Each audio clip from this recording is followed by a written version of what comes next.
Your small business was put on this planet to do big things, to make an impact, to change lives, to spawn movements. It started with a glimmer of an idea.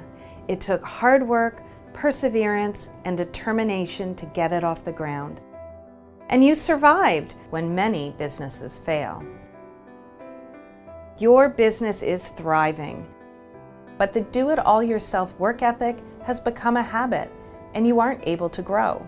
You're trapped in the operational weeds and can't fully delegate because so much is in your head.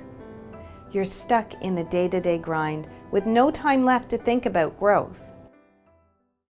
It's time to start piloting your vision and get more out of your business. Systematize, so you have the right processes in place. Optimize, so your business hums with all the back-end systems working in tandem.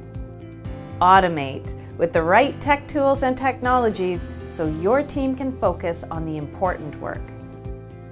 And make it repeatable with details documented so there's no more wasted time and money.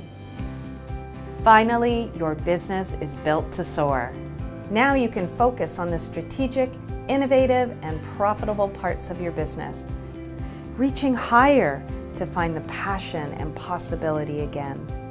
Step away from those routine activities with the confidence that your business is being run exactly as you would run it. Maybe even better.